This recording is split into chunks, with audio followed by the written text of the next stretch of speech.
I know, like, for the most part, everybody they wanna hear what I got to say. They wanna know about my experience, what it's been like for me for the last 17 years, and what I've been doing ever since I've been home.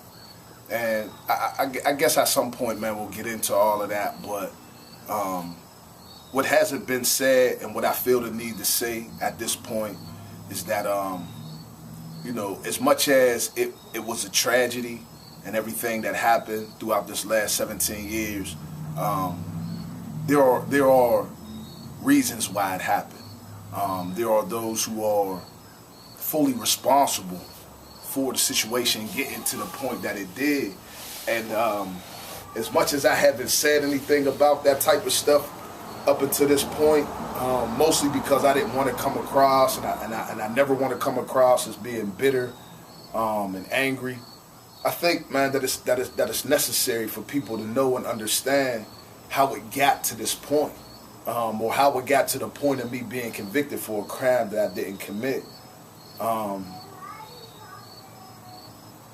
I've had a lot of conversations with people over the years about the system, about the politics that govern the system and influence the system. And they like to tell me, or their response to the things that I say is that, that it's the best system in the world. All right, granted, you have your opportunities here in America. You can file an appeal if you're convicted of a crime. You do have a day in court that you can get, but when it gets to the point where the community speaks out, and those who are put in position by the community choose not to hear the voice of the people, I would have to say that there's a serious problem there. And as much as I was the one that was going through it, it was kind of like an outer body experience. It kind of got to a point for me like, this can't be real. In a so-called free society, where you have people who are put in position by the people, right? When the people tell them, listen, you got the wrong guy, that's supposed to mean something. They're not supposed to be able to just overlook that and say, so what? We're going to retry him anyway. We're going to ensure that this person never sees freedom again. That ultimately became my situation. Do I have a story, a testimony about victory, and how God brought me through? Absolutely. And I've told that part. But at the same time, I kind of feel like, that's for a set audience. Those who know and understand what faith is. But to the common man who doesn't deal in faith, the only way that I can address you and those who I believe in this system is by telling you that if nothing else, the system is broke. It's broken. We've gotten to a point where in this so-called free society where it's more convenient to make deals with people than to seek justice. There's no way in the world that the situation that I went through and many others go through can't be avoided. But when faced with the truth, let's say, the Commonwealth just didn't want to hear that. And I really don't know what to say to that. I just don't know what to say to that. I mean, for the 17 years that I was sitting there, every day, day in and day out, man, I knew the truth. I knew that I didn't have anything to do with this situation. And these people fought vigorously to ensure that I never came home. And they're still, to this day, they're mad. They're upset at the fact that I'm home where I'm supposed to be, where I should have never left. That's crazy to me. But,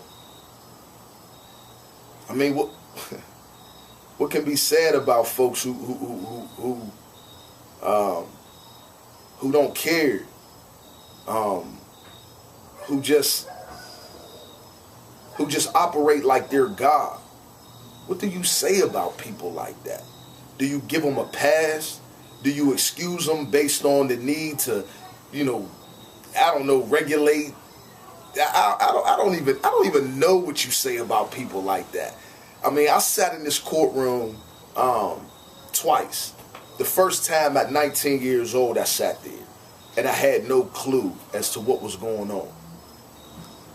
That was the benefit that they had. And it's not just me. Like, this is what they do on a consistent basis. They play on the ignorance. At the end of it, the second trial that I had, it's crazy because I've been telling the lawyers that the elephant in the room is the fact that I'm a black male from the inner city of Pittsburgh. That's what was on the table. The one lawyer that I had, he said, so you want me to play the race card? and I kind of laughed at him like, are you serious? Like, what is the race card? It's the obvious. It's not me, Terrell Johnson, Howard McCamey that's on trial. It's something, man, that society, or this society, claims that we're so far past. And it came to light at the end of Mr. Broman's closing arguments. He appealed to that very thing, that racism. He says to the jury, he says, as far as the defense counsel, he's from Morovia. He says, about himself, he says that, I'm from Upper St. Clair. And to the jury, he says, many of you are from, the suburbs. I'm thinking to myself, like, you might as well just come out and call me a nigga and say you know what these niggas do. That's what was, with people like that in position, with attitudes like that, what are we doing? Who's safe? Because this could have been anybody. This is not just a Terrell thing. This is not just a black thing. Or what? As much as it became that for me, these are the people that are in position. These are the people that are supposed to be working for us. But in all actuality, from my estimation, they're working against us. That has to be scary. But most don't know.